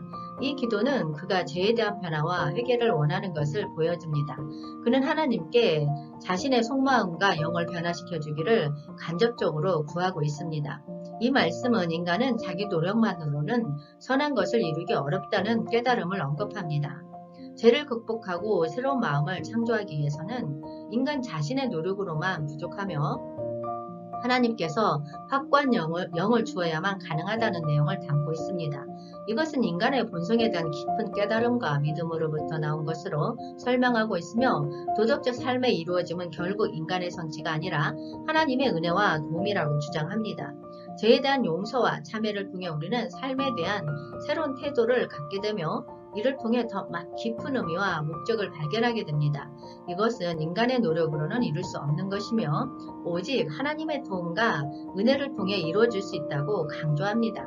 이런 내용은 우리가 존재의 변화와 새로운 의식을 받아들이는 데에 열린 마음과 믿음을 가져야 함을 보여주며 삶을 새롭게 하기 위한 핵심적인 요소로서 하나님의 은혜와 도움에 의존해야 함을 암시하고 있습니다. 잠언 3장 5에서 6절 말씀에 너는 마음을 다하여 여호와를 신뢰하고 내 명철을 의지하지 말라. 너는 범사에 그를 인정하라. 그리하면 내 길을 지도하시리라. 아멘.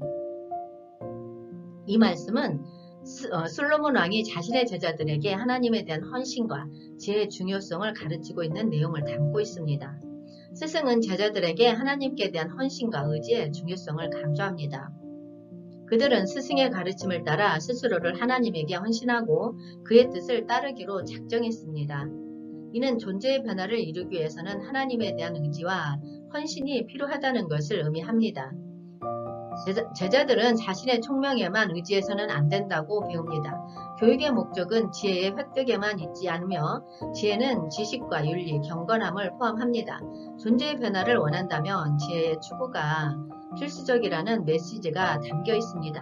스승은 제자들에게 자신의 명철을 의지하는 것이 아니라 하나님의 지도와 도움에 의존해야 한다고 가르칩니다.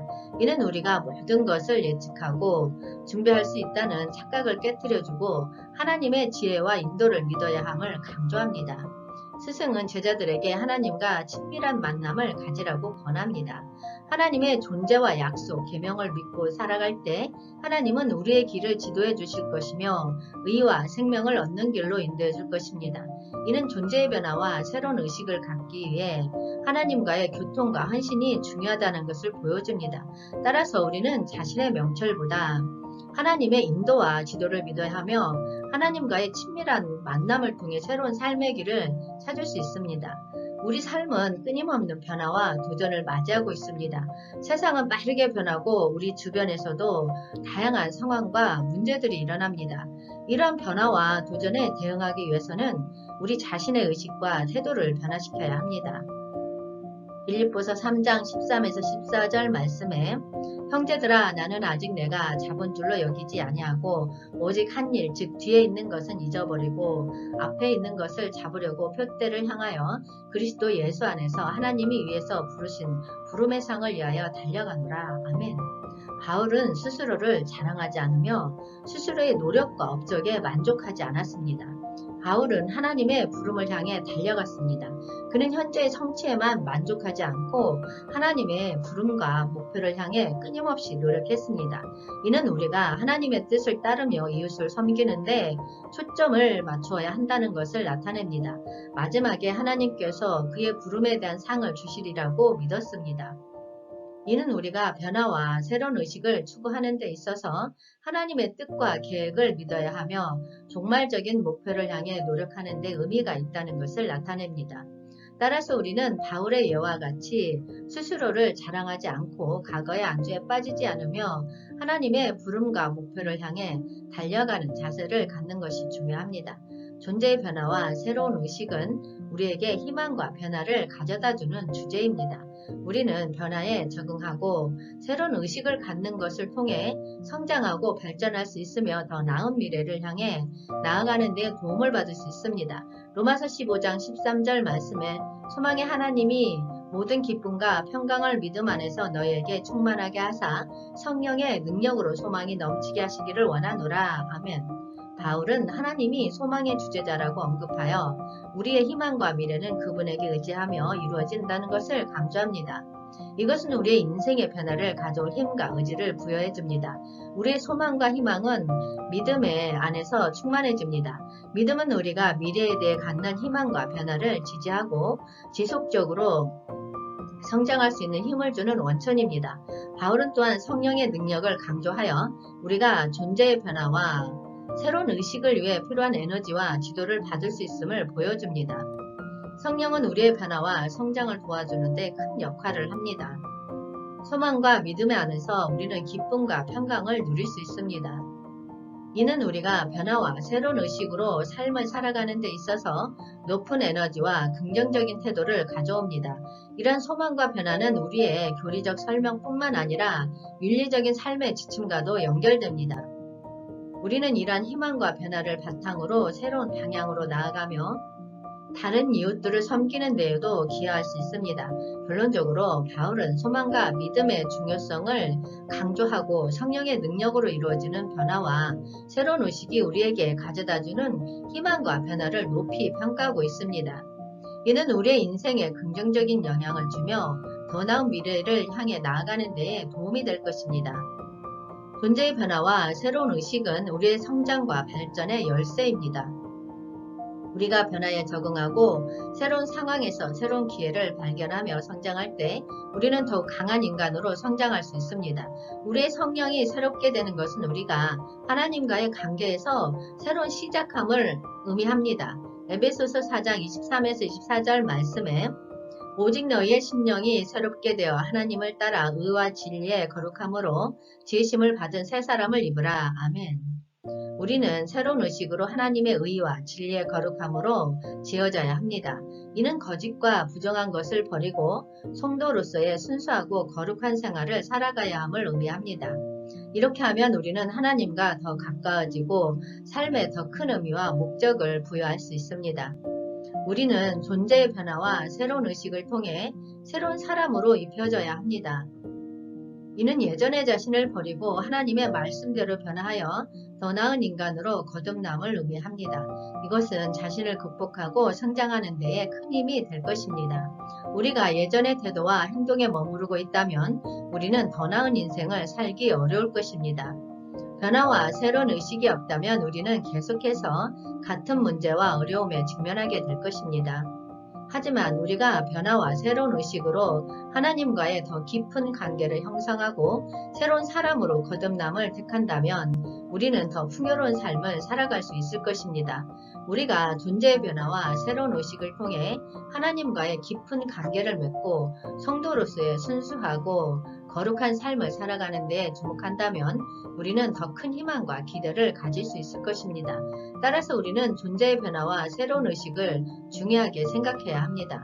우리가 변화와 새로운 의식을 갖추고 하나님과의 더 깊은 관계를 형성하며 성도로서의 순수하고 거룩한 삶을 살아간다면 우리의 삶은 더욱 빛나는 존재로 거듭날 수 있을 것입니다. 따라서 우리는 변화와 새로운 의식의 기회를 놓치지 않고 삶의 여러 영역에서 지속적인 성장과 발전을 추구해야 합니다. 주님 오시옵소서. 한영되는 훈련하라. 천국 복음 전파하라. 회복하라. 새 예루살렘 이룩하라. 기쁜 소식, 아름다운 소식이었습니다. 기도하겠습니다. 주님, 우리는 주님과 더 가까이 다닐 수 있도록 도와주옵소서. 우리의 삶에 주님의 말씀과 계명을 뿌리내려서 우리가 의와 진리의 거룩함으로 지어질 수 있도록 도와주시옵소서. 주님, 우리의 삶에 존재의 변화와 새로운 의식을 실천하여 주님과 이름을 영화롭게 하고 주님의 나라를 더욱 가까이 두기를 간절히 소망합니다. 감사합니다. 예수님 이름으로 기도하였습니다. 아멘. 기도하겠습니다. 주님은 우리의 창조주시고 구원의 길이시며 우리의 영혼의 빛이시옵니다. 우리의 마음을 새롭게 하시고 우리의 영혼을 정화하시기를 간구합니다. 우리의 삶을 온전히 당신께 드리고자 합니다. 죄로 얼룩진 영혼을 깨끗이 씻겨서 당신의 빛을 비추게 하옵소서. 감사합니다. 예수님 이름으로 기도하였습니다. 아멘. 샬롬, 기쁜 소식, 아름다운 소식을 전해드리겠습니다. 이 시간 회개와 정화의 시작이란 주제를 가지고 말씀을 전하도록 하겠습니다. 사람은 삶의 여정에서 늘 자신의 한계와 제약과 마주하게 됩니다. 우리는 자주 잘못을 저지르고 가끔은 어둠의 길로 빠져들기도 합니다. 그러나 이러한 과정은 우리가 인간으로서의 한계와 불완전함을 깨닫게 해줍니다. 회개와 정화의 시작은 이러한 현실을 인정하고 새로운 삶으로 나아가기 위한 첫걸음입니다. 회개는 우리의 내면 깊숙한 곳에서 시작되며 하나님 앞에 자신의 죄를 시인하고 후회하는 마음을 지닌다는 것을 의미합니다. 이는 겸손과 용서를 향한 우리의 소망을 반영합니다. 회개는 단지 죄를 인정하는 것뿐만 아니라 새로운 생명을 찾기 위해 하나님의 은혜와 사랑을 간절히 원하는 마음의 변화를 의미합니다. 종아는 회개와 함께 이어지는 과정으로 죄로 얼룩진 우리의 마음과 정신을 깨끗하게 씻어내고 하나님과 깨끗한 관계를 맺을 수 있도록 돕습니다. 정화는 우리를 구원과 은혜로 인도하는 길이며 새로운 삶을 시작하는 첫걸음입니다. 예수 그리스도 이전의 창조 이야기에서 하나님은 우리를 사랑하시고 온전한 관계를 원하셨습니다. 창조의 시작은 하나님이 인간을 자신의 형상으로 창조하셨으며 이는 인간과 하나님과의 깊은 관계를 의미합니다. 하나님은 우리를 알고 사랑하시고 우리에게 의미 있는 목적과 삶을 주십니다. 그러나 우리는 창조의 의도를 무시하고 죄악에 빠지며 하나님과의 관계를 깨뜨리는 존재가 되었습니다. 인간의 범죄는 하나님의 성도로부터 멀어지고 하나님과의 분리를 초래합니다. 죄는 우리를 어둠과 사악으로 이끄는 길이며 우리를 하나님과의 사랑과 영원한 생명으로 이끄는 길을 가로막습니다. 로마서 3장 23절 말씀에 모든 사람이 죄를 범하였음에 하나님의 영광에 이르지 못하더니 아멘. 우리는 창조의 초기에 하나님과의 영광, 찬양을 누리며 살았지만 아담과 이브의 불순종과 그 이후의 타락으로 인해 하나님의 영광을 상실하게 되었습니다. 우리의 타락은 우리의 인간성과 하나님과의 깊은 관계를 파괴했습니다. 죄는 우리를 하나님과의 연결해서 분리하고 우리의 마음과 영혼을 오염시킵니다. 이로 인해 우리는 하나님의 의와 구원을 얻는 것이 불가능하게 되었습니다. 우리는 결핍된 상태에 빠져 하나님의 영광에 이르지 못합니다. 그러나 이러한 상태에서 회개의 필요성이 부각됩니다. 회개는 우리가 자신의 죄와 타락을 인정하고 하나님과의 관계를 회복하고자 하는 마음의 변화입니다. 회개를 통해 우리는 하나님의 은혜와 사랑을 받아 새로운 삶으로 나아갈 수 있습니다. 하나님은 우리의 회개하는 마음을 기뻐하시며 우리에게 영원한 생명과 희망을 약속하십니다. 우리는 인간으로서의 타락과 죄악을 인정하고 회개의 길로 나아가야 합니다. 하나님의 영광을 찾기 위해서는 우리의 삶을 돌아보고 새로운 시작을 하고자 하는 간절한 의지가 필요합니다. 회개는 우리가 하나님과의 관계를 재설정하고 새로운 영광, 찬양의 길로 이끄는 첫걸음입니다. 그러므로 우리는 우리 자신의 죄와 타락을 인정하며 하나님의 은혜를 받아들이기 위해 회개의 길을 선택해야 합니다. 이것이 우리가 하나님과의 영원한 관계를 회복하고 새로운 삶을 시작하는 길이며 하나님의 영광을 찾아가는 첫걸음입니다. 그렇다면 성경 속 인물들의 회개와 정화의 사례를 알아보도록 하겠습니다. 먼저 다윗입니다. 다윗의 시편 51편은 회개와 찬양의 아름다움을 노래하며 우리에게 하나님의 은혜와 사랑을 믿는 마음의 변화에 필요성을 상기시킵니다. 그의 예화는 회개의 중요성과 하나님의 인자하심에 의한 새로운 시작을 열어줍니다. 우리 또한 다윗과 같이 죄를 인정하고 하나님의 사랑과 은혜를 탐하며 새로운 삶을 찾는 간절한 마음으로 회개의 길을 걸을 수 있습니다. 시편 51장 1에서 2절 말씀에 하나님이여 주의 인자를 따라 내게 은혜를 베푸시며 주의 많은 긍휼을 따라 내 죄악을 지워주소서. 나의 죄악을 맑게 씻으시며 나의 죄를 깨끗이 제하소서. 아멘. 다윗은 자신의 죄와 타락을 인정하고 하나님의 인자하심을 믿습니다. 그는 회개와 새로운 시작을 간절히 바라며 하나님께 긍휼과 은혜를 청합니다. 이 기도는 우리에게 두 가지 중요한 진리를 보여줍니다. 첫째, 하나님은 인자하시고 은혜로우십니다. 우리가 죄를 범하고 미치는 바를 인정할 때 하나님은 우리를 세상의 마음가짐과는 다른 자비롭고 넘치는 사랑으로 보십니다. 그분은 우리의 회개와 솔직한 기도에 응답하시며 우리에게 용서와 은혜를 베푸십니다. 둘째, 회개는 새로운 시작의 기회입니다. 다윗은 자신의 죄를 깨닫고 하나님께서 주시는 새로운 삶의 시작을 간절히 바라고 있습니다. 회개는 우리에게 하나님과의 관계를 회복하고 새로운 삶으로 나아갈 수 있는 기회를 제공합니다. 죄에서 벗어나고 깨끗한 마음으로 하나님 앞에 나아가며 하나님은 우리를 환영하시며 새로운 길을 안내하시며 우리에게 새로운 희망을 주십니다. 시편 51장 10에서 12절 말씀에 하나님이여 내 속에 정한 마음을 창조하시고 내 안에 정직한 영을 새롭게 하소서. 나를 주 앞에서 쫓아내지 마시며 주의 성령을 내게서 거두지 마소서. 주의 구원의 즐거움을 내게 회복시켜 주시고 자원하는 심령을 주사 나를 붙드소서. 아멘. 다윗은 자신의 죄와 타락을 깨닫고 하나님께 정한 마음과 정직한 영을 간절히 청합니다. 하나님이여, 내 속에 정한 마음을 창조하시고 내 안에 정직한 영을 새롭게 하소서. 다윗은 하나님께서 그의 속에 새로운 마음과 정직한 영을 창조해 주시기를 간절히 원합니다. 그분은 우리의 마음과 정신을 새롭게 만들어 주실 수 있으며 우리를 새로운 생명과 영적으로 건강한 상태로 변화시켜 주실 수 있습니다. 또한 다윗은 하나님께서 그의 앞에서 쫓아내지 않으시기를, 주의 성령을 그로부터 거두지 않으시기를 청합니다. 나를 주 앞에서 쫓아내지 마시며 주의 성령을 내게서 거두지 마소서. 다윗은 하나님과의 관계를 회복하고자 하나님께서 그를 떠나지 않으시기를, 하나님의 성령이 계속하여 그의 마음과 영에 머물러 주시기를 바라며 회개의 마음으로 기도합니다. 마지막으로 다윗은 하나님께서 그에게 구원의 즐거움을 회복하시고 그의 마음이 하나님을 원하는 심령으로 충만하도록 구합니다. 주의 구원의 즐거움을 내게 회복시켜 주시고 자원하는 심령을 주사 나를 붙드소서. 다윗은 하나님의 구원과 은혜를 더욱 원하는 마음으로 기도합니다. 하나님의 구원은 우리에게 기쁨을 가져다 주며 하나님과의 더욱 깊은 관계를 원하는 우리의 마음을 채워줄 것입니다. 다음은 베드로에 대해서 알아보도록 하겠습니다. 베드로는 예수 그리스도의 제자로서 예수와 깊은 친밀한 관계를 가지고 있었지만 예수 십자가를 면면하고 자신의 죄를 인정하지 않았던 순간이 있습니다. 그러나 그의 예수의 용서와 인자함을 경험하고 회개하여 다시 일어섰습니다. 요한복음 21장 17절 말씀에 세 번째 이르시되 요한의 아들 시몬아, 내가 나를 사랑하느냐 하시니 주께서 세 번째 내가 나를 사랑하느냐 하심으로 베드로가 근심하여 이르되 주님, 모든 것을 아시오매 내가 주님을 사랑하는 줄을 주님께서 아시나이다. 예수께서 이르시되 내 양을 먹이라. 아멘. 베드로는 예수에게 세 번째로 묻히는 질문을 받아들이며 주님을 사랑하는 진정한 마음을 깨닫고 슬퍼합니다. 그러나 그의 슬픔은 허무하지 않습니다. 예수는 베드로의 회개를 받아들이고 용서하며 그에게 새로운 사명을 부여합니다. 이 말씀은 우리에게 세 가지 중요한 진리를 알려줍니다. 첫째, 하나님은 우리의 마음과 의도를 아십니다.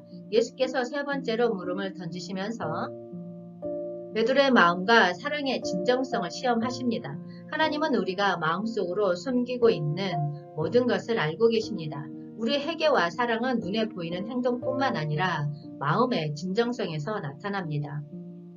둘째, 하나님은 우리의 회개를 기쁘게 받아들이며 용서합니다. 베드로가 회개하여 주님을 사랑하는 진정한 마음을 보이자 예수는 그의 회개를 받아들이고 새로운 사명을 부여합니다. 우리가 회개와 슬픔으로 하나님께 나아가면 하나님은 우리를 기쁘게 받아들이시고 용서하십니다. 셋째, 우리의 사랑은 행동으로 나타나야 합니다. 예수께서 내 양을 먹이라고 말씀하신 것은 베드로에게 새로운 사명과 봉사를 부여한 것입니다. 우리가 하나님을 사랑한다면 그 사랑은 행동으로 나타나야 합니다. 우리는 하나님의 양들을 먹이며 주님의 사랑을 세상에 전파하고 봉사함으로써 사랑의 진정성을 보여줄 수 있습니다. 따라 마태복음 26장 75절 말씀에 이에 베드로가 예수의 말씀에 닭 울기 전에 내가 세 번 나를 부인하리라 하심이 생각나서 밖에 나가서 심히 통곡하니라. 아멘. 이 말씀은 우리에게 죄와 회개의 중요성을 강조하며 우리가 하나님의 사랑과 용서를 향해 걸어가야 함을 상기시킵니다. 또한 우리에게 세 가지 중요한 진리를 보여줍니다.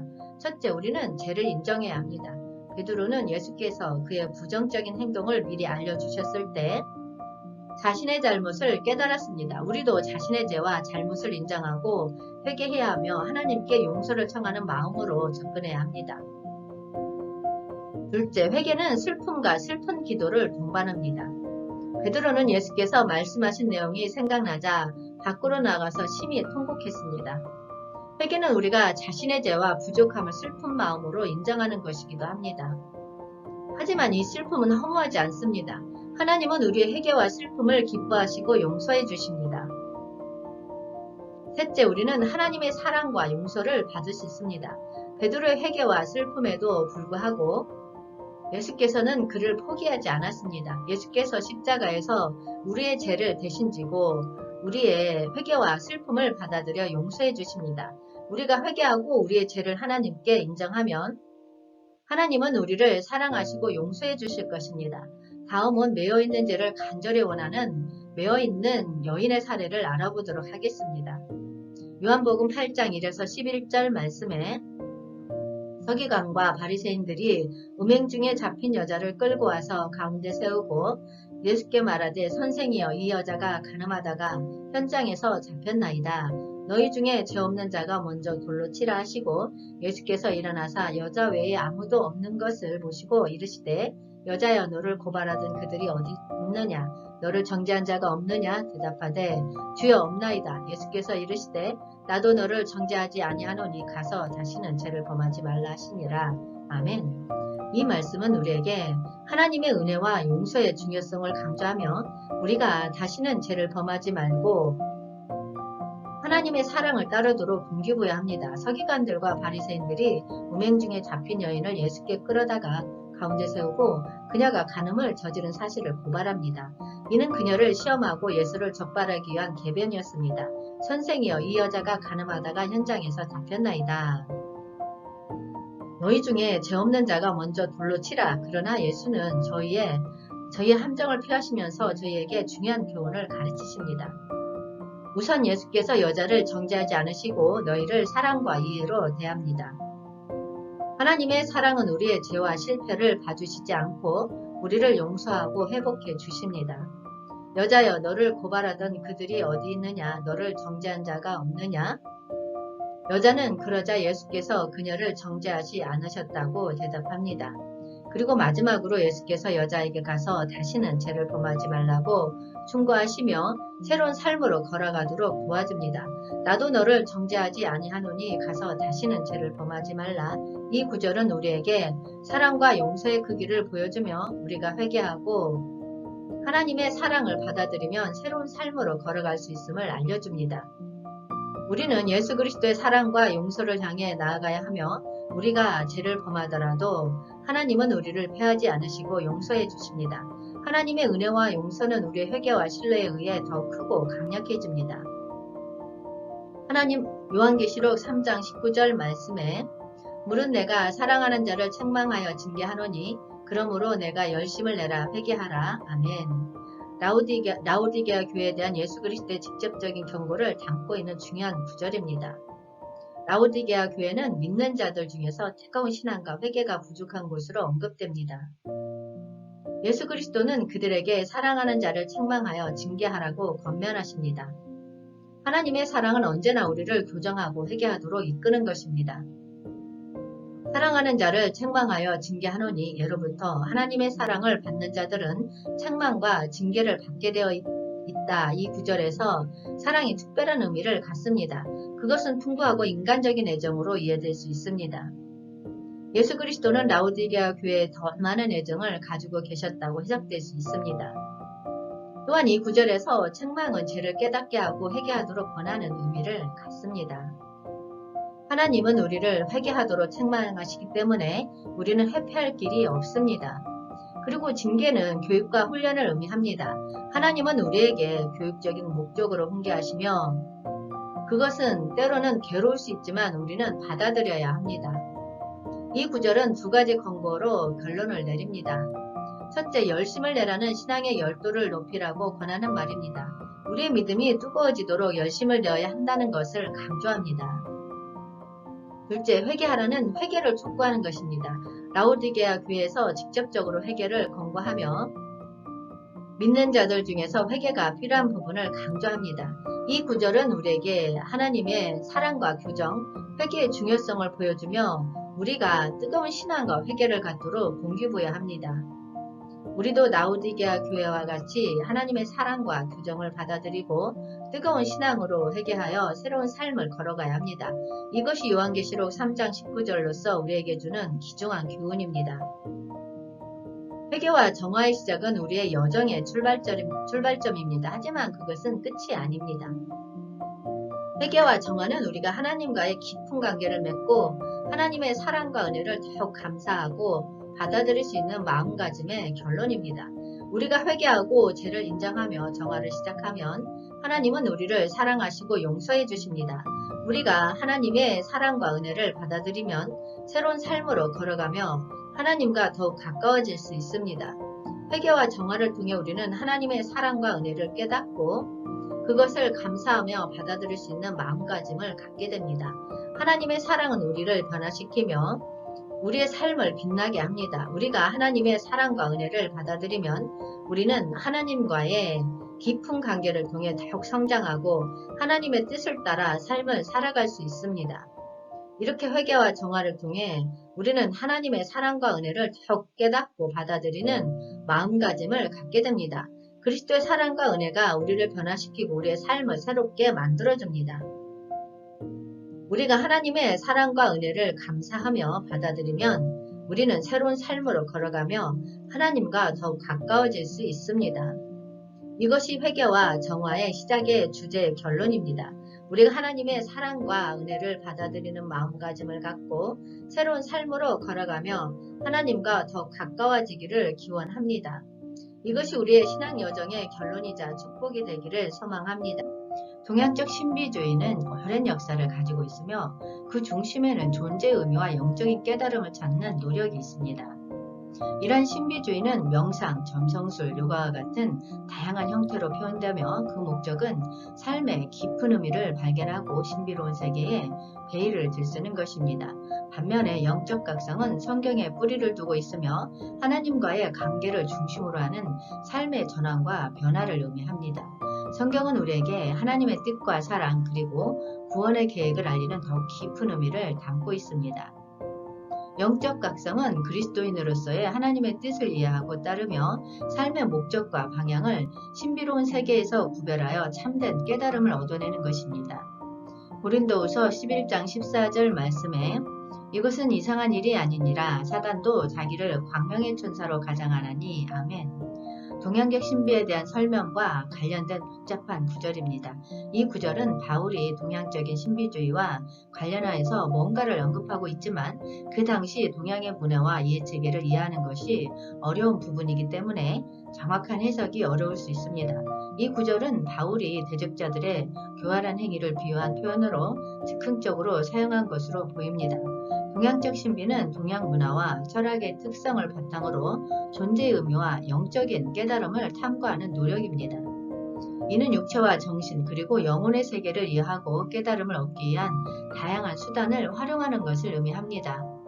그러나 이 구절은 성경의 관점에서는 바울이 동양적 신비주의를 비판하거나 경계하는 측면을 보여주고 있습니다. 물론 이해가 어려운 구절이기 때문에 바울이 동양적 신비를 어떠한 방식으로 이해하고 비판하고 있는지를 정확히 파악하기 어렵습니다. 그러나 성경의 전반적인 문맥과 다른 구절들과 함께 고려해 보면 동양적 신비에 대한 바울의 관점을 이해하는 것이 중요합니다. 성경은 우리에게 하나님의 뜻과 사랑, 영적인 진리를 알리는 근거로서 최우선적으로 존중되어야 합니다. 따라서 동양적 신비나 다른 종교적 요소를 이해하고 비교할 때에도 성경의 메시지와 원리를 중심으로 하나님과의 관계를 탐구하고 영적인 성장을 추구하는 것이 중요하다고 생각합니다. 성경은 영적 각성에 대한 교리와 지침을 제공합니다. 예수 그리스도의 가르침은 영적으로 각성하고 변화하는 방향으로 이끕니다. 예수 그리스도는 자비와 사랑, 선하심으로 사는 것을 강조하며 하나님과의 교류와 깨달음을 얻을 수 있는 방법을 제시합니다. 이와 더불어 성경은 우리가 겪는 시련과 도전 속에서 영적인 성장과 삶의 목표를 이루는 데에 도움을 주는 많은 이야기와 길잡이가 됩니다. 로마서 13장 11절 말씀에 또한 너희가 이 시기를 알거니와 자다가 깰 때가 벌써 되었으니 이는 이제 우리의 구원이 처음 믿을 때보다 가까웠음이라. 아멘. 이 말씀은 바울의 글에서 영적 각성과 구원의 개념을 다루고 있습니다. 바울은 그리스도인들에게 영적 각성을 권하고 구원에 대한 시기가 현재 더 가까워졌다고 강조합니다.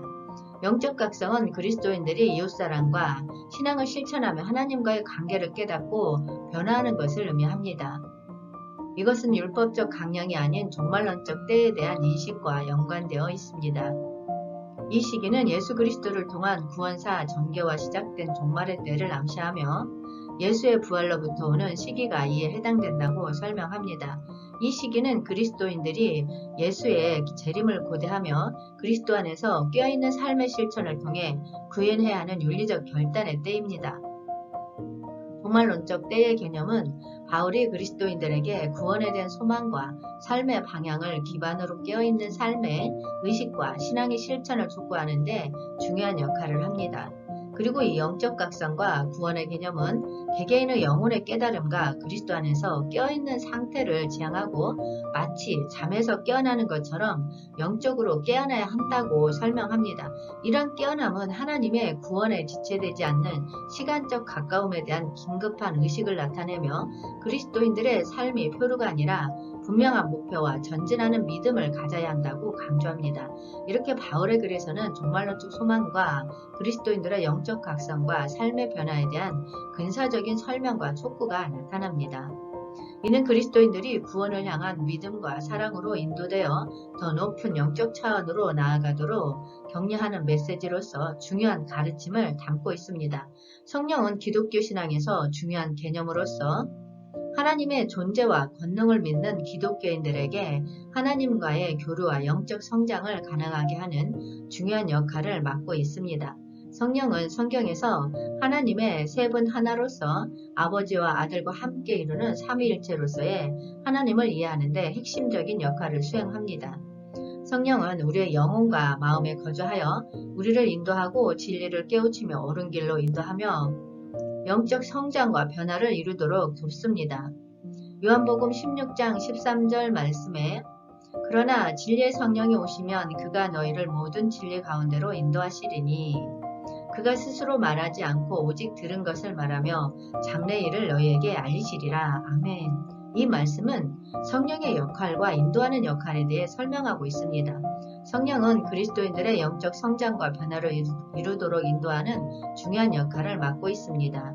성령은 참된 믿음의 선물을 주시며 그리스도인들에게 삶과 봉사에 필요한 영적 선물과 은사를 부여하여 하나님의 나라를 확장하고 세상에 착한 영향력을 끼치도록 돕습니다. 인도하다의 의미는 인도하다라는 용어는 성경에서 흔히 사용되는 것으로 하나님의 뜻과 계획에 따라 그리스도인들을 인도하여 옳은 길로 인도하고 진리를 깨우치도록 돕는 것을 의미합니다. 성령은 예수 그리스도와 함께 그리스도인들의 영적인 성장과 변화를 이끌어내기 위해 하나님의 선하신 영으로서 그들을 지도하고 인도하는 역할을 맡고 있습니다. 성령은 그리스도인들이 하나님의 진리를 올바르게 이해하고 그 진리 안에서 살도록 인도합니다. 이를 통해 그들은 하나님의 뜻을 이해하고 하나님의 말씀에 순종하여 하나님과 더 가까워질 수 있습니다. 요한복음은 다른 복음서와는 다른 독특한 표현과 해석을 가지고 있습니다. 예수와 성령에 대한 요한의 관점은 강조되며 성령의 일은 예수의 죽음과 부활로서 현 시대는 종말론적 사건들과 연결지어집니다. 이 말씀은 성령의 인도하는 역할과 하나님의 진리에 대한 올바른 이해를 강조하고 있으며 성령을 통해 그리스도인들은 하나님의 나라를 세상에 이루기 위해 강화되고 영향력을 끼칠 수 있습니다. 그렇다면 성경의 영적 각성의 예시를 알아보도록 하겠습니다. 말라기 4장 5에서 6절 말씀에 보라 여호와의 크고 두려운 날이 이르기 전에 내가 선지자 엘리야를 너희에게 보내리니 그가 아버지의 마음을 자녀에게로 돌이키게 하고 자녀들의 마음을 그들의 아버지에게로 돌이키게 하리라. 돌이키지 아니하면 두렵건대 내가 와서 저주로 그 땅을 칠까 하노라 하시니라. 아멘. 이 말씀은 엘리야의 회개와 영적 강화에 대한 놀라운 예시를 보여줍니다. 말라기는 종말론적인 시대가 다가오면서 엘리야 선지자의 영적 강화와 회개의 중요성을 강조합니다. 하나님의 약속 중 하나는 엘리야 선지자를 통해 이루어질 것이며 그리고 이러한 일은 회개와 기회가 주어질 때에 일어날 것입니다. 여호와의 크고 두려운 날이 이르기 전에 내가 선지자 엘리야를 너희에게 보내리니 이 말씀은 엘리야 선지자는 예수 그리스도 이전에 주어진 선지자입니다. 엘리야는 이스라엘이 아이돌 숭배와 신앙적 배반으로 약해지는 것을 경고하고 회개와 하나님과의 관계를 재구축하도록 도와주는 선지자였습니다. 그가 아버지의 마음을 자녀에게로 돌이키게 하고 자녀들의 마음을 그들의 아버지에게로 돌이키게 하리라. 이 말씀은 가족의 회복과 영적 강화를 의미합니다. 엘리야의 역할은 그가 아버지의 마음을 아이들에게로 회복시키며 아이들의 마음을 아버지에게로 회복시키는 것과 같습니다. 이것은 영적 회복과 영적 강화의 핵심입니다. 가족의 회복은 하나님과의 관계를 회복시키는데 중요한 영향을 끼칩니다. 엘리야의 회개와 영적 강화에 대해서 알아보았습니다. 다음은 바울의 영적 각성에 대해서 알아보겠습니다. 갈라디아서 1장 15에서 16절 말씀에 그러나 그의 어머니의 태로부터 나를 택정하시고 그의 은혜로 나를 부르시니가 그의 아들을 이방에 전하기 위하여 그를 내 속에 나타내시기를 기뻐하셨을 때에 내가 곧 혈육과 의논하지 아니하고. 아멘. 바울의 다메섹 사건은 그의 삶에서 큰 전환점이었습니다. 이 사건을 연극이나 영화의 한 장면으로 비유한다면 세 가지 요소로 구성될 수 있습니다. 첫째, 연출자 감독은 하나님이며 출연자 배우는 하나님의 아들 예수 그리스도이며 관중은 바울과 같은 사람들입니다. 바울은 이 사건을 하나님의 개입으로서 설명하고 연출자로서 하나님을 보았습니다. 하나님이 이 사건을 일으킨 것으로 바울이 간주했습니다. 그러나 바울은 직접적으로 하나님을 하나님이라고 표현하지 않고 내 어머니의 태로부터 나를 택정하시고 은혜로 나를 부르신 분이라고 지칭했습니다. 이것은 하나님을 그의 섭리와 영적 인도에 따라서 알고자 하고 감사하고자 하는 바울의 마음을 나타냅니다. 어머니의 태로부터 택정하시고 라는 표현은 예언자 이사야와 예레미야의 택하심과 일치합니다. 이것은 바울이 그의 사도로서의 소명이 그의 자신의 결정이 아니라 오랫동안 하나님께서 세워놓으신 계획과 일관된 것임을 고백하는 것입니다. 또한 은혜로 나를 부르시다는 말은 바울이 자신의 공적이나 능력이 아니라 하나님의 은혜에 의해 사도로 섬김을 받은 것을 인식한 고백입니다. 바울은 이방 사람들에게 복음을 전하기 위하여 하나님의 아들을 나타내시기를 기뻐하셨다고 말했습니다. 이것은 다메섹 사건의 의미를 진술한 것입니다. 이때 바울은 그리스도의 현현 사건으로서 예수 그리스도가 그에게 나타나신 것을 이야기하고 있으며 이로 인해 하나님이 그를 이방 사람들에게 복음을 전하는 사도로 세우신 것을 감사하며 고백하고 있습니다. 그러나 원어에서 나타내다 라는 표현은 두 가지 의미를 가지고 있습니다. 하나는 무태지다, 드러나다, 나타나다 등의 의미이며 다른 하나는 어떤 비밀이나 사실을 알리거나 폭로하는 의미입니다. 바울의 서신에서 나타내다 라는 표현은 그리스도의 현현 사건으로서 예수 그리스도가 바울에게 나타내신 것을 드러내 보이신 사건임을 나타냅니다. 바울이 다메섹 사건 이후 이방인 사도로서의 소명을 갖게 된 것은 분명합니다. 이방인 선교는 원시교회에서 중요한 쟁점이었으며 이방 사람들에게 할례를 요구하지 않는 진보적인 선교가 어느 쪽에서 실시되기 시작했을 때에도 보수주의자들이 반발했습니다. 바울이 그리스도로부터 자기가 이방인들에게 복음을 전하는 사명을 받았다고 말하는 것은 이러한 사회적 배경을 고려할 때 매우 설득력 있고 호소력 있습니다. 결론적으로 동양적 신비와 영적 각성을 구별하면 동양적 신비는 종종 영적 경험을 강조하는데 이는 개인적이고 내면적인 체험에 중점을 둡니다. 이러한 경험은 종종 철학, 종교 또는 영적 수행을 통해 이루어집니다. 동양적 신비는 개인의 감정과 체험을 강조하고 실제와 육체적인 경험을 초월하는 것으로 이해됩니다. 반면에 영적 각성은 주로 기독교와 같은 서양 종교에서 강조되는 개념입니다. 영적 각성은 예수 그리스도와 하나님과의 관계를 중시하며 믿음과 신앙을 통해 형성됩니다. 영적 각성은 하나님의 뜻에 따라 삶을 살고 세상에 적응하면서도 동시에 영적인 관점과 근면한 노력을 통해 자기 자신을 개선하려는 것을 의미합니다. 로마서 12장 2절 말씀에 너희는 이 세대를 본받지 말고 오직 마음을 새롭게 함으로 변화를 받아 하나님의 선하시고 기뻐하시는 온전하신 뜻이 무엇인지 분별하도록 하라. 아멘. 이 말씀은 참된 영적 각성에 대한 가르침을 담고 있습니다. 우리는 세상과 그 모습의 영향을 받지 말고 오직 하나님의 뜻에 따라 마음을 새롭게 하며 변화를 받아야 합니다. 하나님의 뜻을 알고 이해하기 위해서는 하나님과의 교류와 경험을 통해 믿음을 강화해야 합니다. 참된 영적 각성은 시련과 시험을 겪으면서도 하나님의 선하심과 기쁨에 충실하게 살아가는 것을 의미합니다. 온전하신 하나님의 뜻을 알아내기 위해서는 기도와 성경 공부를 통해 하나님의 말씀을 이해하고 그 뜻을 순종하는 것이 중요합니다. 여러분, 이를 통해 우리의 삶을 하나님과의 관계를 강화하고 영적으로 성장하며 세상을 뛰어넘는 영적인 삶을 살아갑시다. 기도하겠습니다. 주님의 말씀을 듣고 영적으로 깨달음을 얻을 수 있도록 도와주옵소서. 우리는 당신의 말씀으로 변화의 길을 찾아 나아가게 하옵소서. 주님, 우리의 영혼을 봉사하시고 우리에게 주신 은혜와 사랑에 감사드립니다. 주님, 이제 이 영적 깨달음을 우리의 삶에 적용하는 데 도움을 간구합니다. 우리의 행동과 태도를 변화시켜 주시고 우리가 더욱 당신과 가까이 다가갈 수 있도록 인도하여 주옵소서.